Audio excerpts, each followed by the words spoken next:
Hello children, how are you? I hope you all are doing good. So today we are going to start a chapter which name is Unity in Diversity or Many in the One. So before starting the chapter you have to know some important terms like what is relief. Relief is a design that stands out from the surface of a panel which may be a stone, wood, ceramic or another material. And what is epic? Epic is a long poem generally narrating the adventures of heroes and other great figures of the past, जैसे कि आपकी रामायण और महाभारत है, right? So let's start the chapter. The first thing that strikes visitors to our country India is the richness of diversity on display. So a rich diversity, जो first चीज़ जो थी, जो visitors India में क्यों आते हैं, क्योंकि इंडिया में क्या है, इंडिया एक डाइवर्स कंट्री है. अब रिच डाइवर्सिटी का क्या मतलब है, जैसे कि India is a land of huge diversity, physical as well as cultural. This great physiographical diversity coupled with the vast expanse of the country is reflected in the physical features, climate, vegetation, soil, minerals, wildlife and human beings which together form the geographical environment. Variations in geographical environment have influenced the lifestyle of the people in the country who differ ethnically as well. In fact, we observe diversity in all walks of social life including family, food, dresses, dwelling, customs, language, caste, religions, economic activities, etc. So बच्चे you know that India is a vast country और अगर हम north से south और waste to east की बात करें तो there is so much of diversity. अगर फिजिकल फीचर की बात करें, कहीं पर माउंटेन्स है, कहीं प्लेट्यूज हैं, कहीं पर प्लेन्स है, कहीं कोस्टल प्लेन्स है, राइट. और अगर हम सोशल डाइवर्सिटी की बात करें तो अलग अलग लैंग्वेजेस बोली जाती हैं, अलग अलग रिलीजन लोग फॉलो करते हैं, अलग अलग कॉस्ट्यूम पहनते हैं, ठीक है. तो इस तरीके से फूड स्टाइल जो है वो भी सबका अलग अलग है. और क्लाइमेट के अकॉर्डिंग, जहाँ जिस तरह का क्लाइमेट होता है उस अकॉर्डिंग जो है लोगों की फूड हैबिट, क्लोथिंग हैबिट उसी तरीके से डेवलप हो जाती है. So with over 1.4 billion inhabitants, about 18% of the world's population, such diversity is not surprising. So India is believed to have 1652 mother tongue, of which 33 are spoken by people numbering over a lakh. So officially जो recognized की गई हैं, so there are 22 languages. और कौन कौन सी ये languages हैं, जैसे कि Assamese, Bengali, Gujarati, Hindi, Konkani, Manipuri, Nepali, Malayalam, Marathi, Oriya, Punjabi, Sanskrit, Tamil, Telugu, Urdu, Sindhi and so on. तो 22 लैंग्वेजेस जो ऑफिशियली रिकॉग्नाइज्ड की गई हैं वो आपको याद भी होनी चाहिए.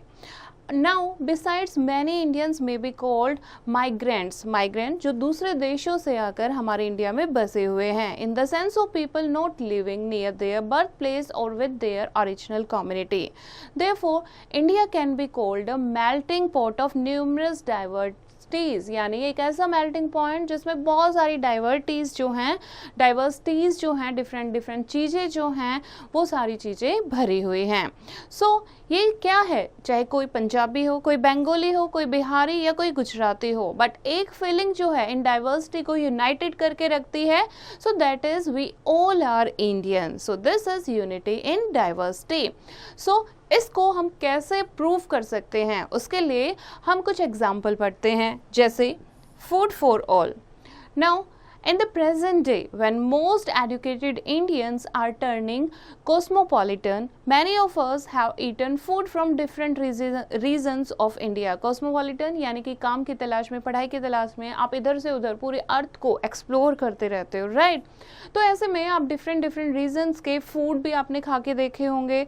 सो डिफरेंट टाइप के डिशेस हैं, उनका प्रिपरेशन का तरीका जो है वो अलग जगह का अलग होता है. साउथ में जैसे इडली डोसा होता है, नॉर्थ में ऐसे दाल, आपको रोटी दाल मिलेगी ज़्यादातर.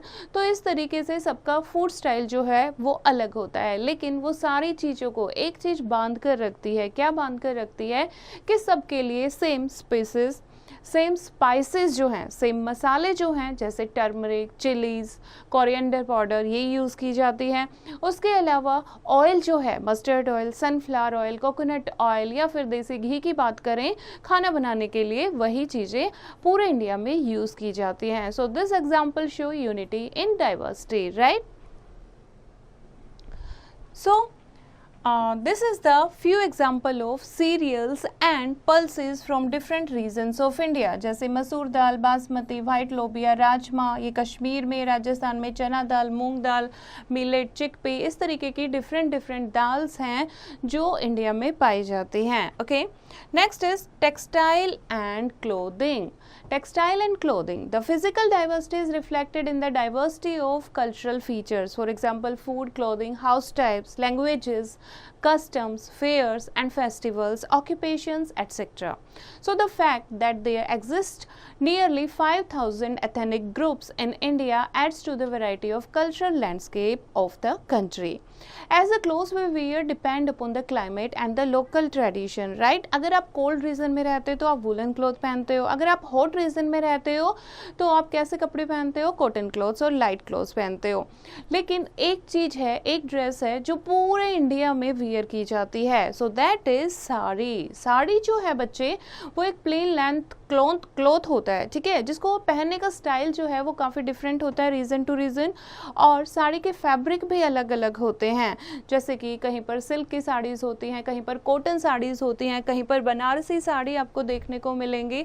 सो इस तरीके से डिफरेंट कलरफुल और डिफरेंट मटेरियल की आपको साड़ीज़ मिलती हैं. लेकिन साड़ीज़ की हंड्रेड्स ऑफ वेराइटीज़ हैं, लेकिन वुमेन जो है इंडिया के कोने कोने में सब लोग साड़ी से अवेयर हैं और उसको अलग अलग तरीके से पहनते हैं. So this is also showing unity in diversity.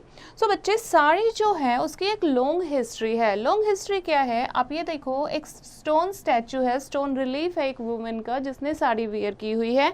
कब का वो? फ्रॉम वैशाली, ठीक है, and that is from a sari from Vaishali. तो ये इतना पुराना है, बहुत सेंचुरीज पुराना है, राइट. तो इससे हमें पता लगता है साड़ी जो है उससे बहुत पहले से ही लोग अवेयर थे.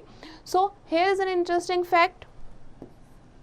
For a very long time, India produced the finest cotton in the world. As you know, India में सबसे अच्छा कॉटन जो है वो ग्रो होता था और इंडियन टेक्सटाइल जो है वो उसको एक्सपोर्ट करते थे यूरोप में.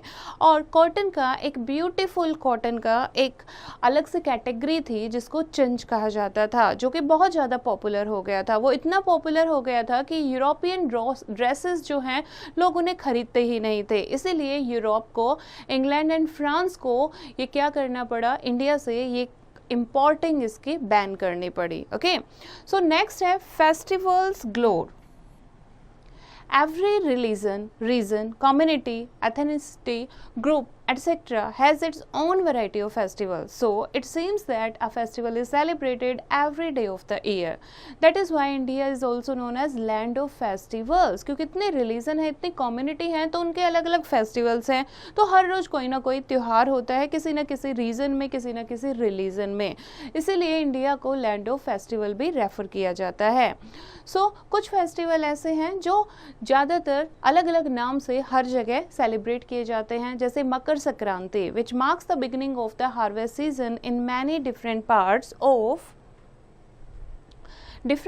of India on or around 14th of January is one such example. The given map shows the different names of similar festival कि मकर संक्रांति को सेम डेट के आसपास कहाँ पर कैसे सेलिब्रेट करते हैं. जैसे लोहड़ी पंजाब में इस तरीके से, शिशुर संक्रांत, उत्तरायणी, मकर संक्रांति, खिचड़ी पारी. तो इस तरीके से आप देखो कि एक ही फेस्टिवल को अलग अलग रीजन में सेम डे उसके आसपास से अराउंडली किस किस नाम से सेलिब्रेट किया जाता है. सो this is also showing unity in diversity, right. Next, an epic spread. Now literature is another example of unity in diversity. Indian literatures are extremely diverse and one of the most abundant in the world. सबसे ज़्यादा पाई जाने वाली Indian literature है world में. So, over centuries, despite difference in languages, techniques, etc., they have shared important themes and concerns. The Panchtantra is one such example. This delightful collection of stories with animals as the main characters teaches us important life skill, जो कि हमें एक important life skills सिखाती हैं. पंचतंत्र की कहानियाँ जो कि पूरे वर्ल्ड में फेमस है. सो बच्चे The original Sanskrit text is at least 2200 years old, but its stories have been adapted in almost every Indian languages. These stories have traveled well beyond India and all the way to Southeast Asia, the Arab world and Europe, inspiring new collections of stories. और यही new collection जो story बनाते हैं, new collection जो है stories की, base क्या है उसका? पंचतंत्र है, चाहे इंडिया की हम बात करें या फिर इंडिया से बाहर की बात करें. So it is estimated that about 200 adaptations of the Panchtantra exist in more than 50 languages. This shows how one collection of stories has become many. और इससे शो होता है कि एक स्टोरी से कैसे डिफरेंट स्टोरीज क्रिएट की गई. The most striking case, however, is that of India's two epics, the Ramayana and the Mahabharata. ये हमारे क्या हैं? मेन epics हैं. So here is an interesting fact. These two long Sanskrit poems, which together might fill some 7,000 pages in their original versions, narrate the stories of heroes who fight to re-establish Dharma. In the Ramayana, Ram, with the help of his brother Lakshman and Hanuman, defeat the damned king Ravan, who had kidnapped his wife Sita.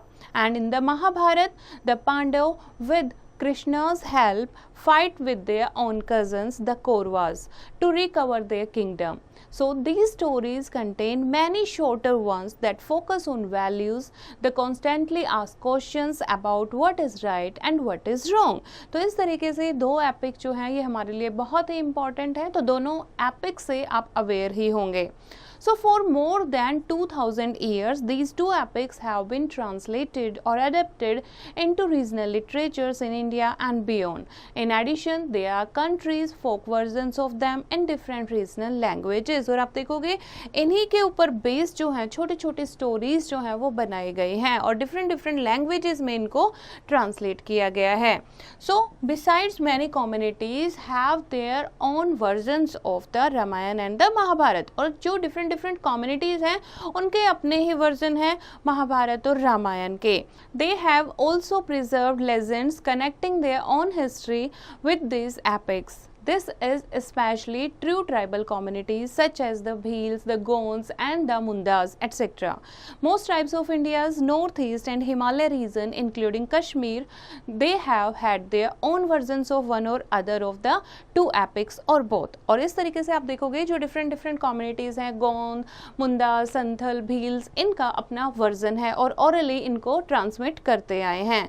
So along with the legends on how the heroes of the Ramayana and the Mahabharata fought, like the Pandavas about their wife Draupadi, but also sometimes their cousin and adversary Duryodhan visited the tribes' respective regions. क्योंकि उन्होंने ऐसा show किया है कि इन tribes को different time पर इन जो character हैं, लेजेंड्स जो हैं इसमें रामायण महाभारत में, उन्होंने इन ट्राइब्स को किसी न किसी रीजन में विजिट किया है. So one can easily say that Indian culture celebrates diversity as an enrichment but never lose sight of the underlying unity which nourishes that diversity. तो इस तरीके से हम कह सकते हैं इंडिया का कल्चर जो है वो फ्लोरिश तो हो रहा है, लेकिन डाइवर्सिटी तो आ रही है, लेकिन वो यूनिटी जिससे वो बंधे हुए हैं वो वहाँ से ऐसे ही जुड़े हुए हैं. सो यहाँ एक पिक्चर है दैट इज पंच पांडव. तो इस तरीके से स्टोन पर ये पिक्चर क्रेव की गई है. So here is a classroom activity. What you have to do, make a list of ingredients, grains, spices, etc. that are used in your home and take any one vegetable and think of the number of different dishes you can prepare with it. Okay, तो इससे आपको पता लगेगा कि एक vegetable से आप कितने डिफरेंट टाइप की डिशेस जो हैं वो प्रिपेयर कर सकते हैं. So here is a quick recap of the chapter. India offers immense diversity in its landscape, people, languages, dresses, foods, festivals, and customs. Diversity is easy to perceive in many fields, but there is also an underlying unity. India's unity celebrates diversity because diversity does not divide, it enriches. So this is the chapter, bachche. I hope you have understood the chapter. You have to read it once again and do the practice of exercise yourself.